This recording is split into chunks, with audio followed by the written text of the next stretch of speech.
অ্যাঙ্গোলার সাথে ম্যাচটা দিয়ে 2025 সালের সর্বশেষ ম্যাচ খেলে ফেললো বিশ্ব চ্যাম্পিয়ন টিম আর্জেন্টিনা। আর এই ফিফা উইন্ডোতে অন্য টিমগুলো যেখানে 2টা করে ম্যাচ খেলতেছে, সেখানে সুযোগ থাকা সত্ত্বেও আর্জেন্টিনা খেললো মাত্র একটা ম্যাচ। আর এই একমাত্র ম্যাচে অ্যাঙ্গোলার সাথে আর্জেন্টিনা 2-0 গোলের জয় পাইছে। এখন এই ফিফা উইন্ডোতে কেন আসলে আর্জেন্টিনা একটা ম্যাচ খেললো, এইটা নিয়ে কিন্তু আমাদের আর্জেন্টাইন ফ্যানদের মধ্যে একটা আফসোস আছেই। কারণ আর্জেন্টিনা যদি আরেকটা ম্যাচ খেলতো, তাহলে আমরা আরেকটা ম্যাচে লিওনেল মেসিকে উপভোগ করতে পারতাম, আরেকটা ম্যাচে আমরা আর্জেন্টিনার নান্দনিক ফুটবলটা উপভোগ করতে পারতাম। কিন্তু কিছু করার নেই ভাই, আর্জেন্টিনা খেললোই মাত্র একটা ম্যাচ। আর এই 2025 সালে আর্জেন্টিনা সর্বমোট ম্যাচ খেলছে আপনার 9টা, যেখানে 6টা ম্যাচ ছিল 2026 বিশ্বকাপ বাছাই পর্বের, আর 3টা ম্যাচ ছিল হচ্ছে ফ্রেন্ডলি।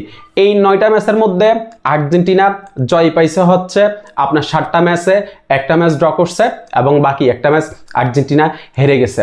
বছরটা শুরু হয়েছিল আর্জেন্টিনার উরুগুয়ের বিপক্ষে সেই মার্চ মাসে 1-0 গোলের জয় দিয়ে।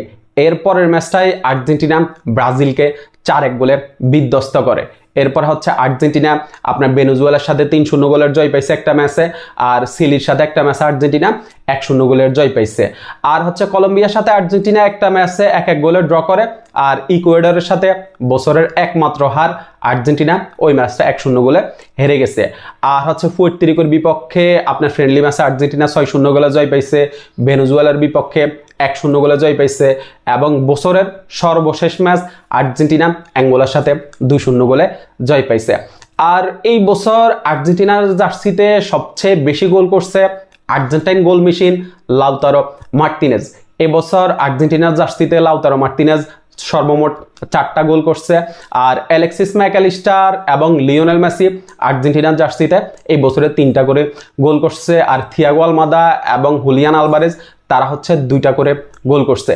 এই বছরে আর্জেন্টিনার আমি সবচেয়ে বড় জয় বলবো হচ্ছে আপনার ব্রাজিলের এগেইনস্টে 4-1 গোলের জয়টা। ওই ম্যাচটা আসলে আমাদেরকে অনেক বেশি আনন্দ দিয়েছে, যেহেতু আর্চ রাইভালের এগেইনস্টে ম্যাচটা ছিল এবং 4-1 গোল পুরোপুরি ডমিনেট করে আর্জেন্টিনা ম্যাচটা জিতছে। আপনার চোখে আসলে এই বছরে আর্জেন্টিনার সেরা জয় কোনটা, আপনি ওইটা কমেন্টে জানাতে পারেন। আর 2025 সালটা ছিল আর্জেন্টাইন ফুটবলে আসলে 2026 বিশ্বকাপে কোয়ালিফাই করা, এরপর হচ্ছে 2026 বিশ্বকাপের জন্য স্কোয়াডটা রেডি করা, 2026 বিশ্বকাপের জন্য স্কোয়াডটা নিয়ে এক্সপেরিমেন্ট করা। আমাদের কোচ মাস্টার মাইন্ড আপনার লিওনেল স্কালোনির উপরে আমাদের সর্বোচ্চ ভরসা আছে, এবং আশা করি যে এই বছরটা স্কালোনি আসলে আর্জেন্টিনার ফুটবলকে যতটুকু দিয়েছেন 2026 সালে 2026 বিশ্বকাপটা আর্জেন্টিনাকে আবার তিনি উপহার দিবেন। এই বছরের মতোই আর্জেন্টিনার ফুটবলটা 2026 বিশ্বকাপেও দুর্দান্ত যাবে। আর হচ্ছে আমরা কিন্তু আপনার নেক্সট ম্যাচ খেলবো হচ্ছে একদম 2026 সালের মার্চে, এর ভিতরে আর কোনো ম্যাচ নেই। 2026 সালের মার্চে আমরা স্পেনের এগেইনস্টে ফিনালিসিমার ম্যাচটা খেলবো। এরপর হচ্ছে আরেকটা ম্যাচ আমরা কাদের বিপক্ষে খেলবো ওইটার অপোনেন্ট এখনো নির্দিষ্ট হয় নাই, নির্দিষ্ট হইলে আমি আপনাদেরকে জানাই দিব। সো 2025 সালটা আসলে আর্জেন্টিনার ফুটবলে কেমন ছিল সেটা আপনি কমেন্টে জানাবেন। আর আমার কাছে সব মিলিয়ে মনে হয় যে 2025 সালটা আর্জেন্টিনার ফুটবলে আসলেই দারুণ ছিল। ব্রাজিলের বিপক্ষে জয়, উরুগুয়ের বিপক্ষে জয়, দুর্দান্ত একটা বছর কাটাইছে আর্জেন্টিনা। ধন্যবাদ সবাইকে।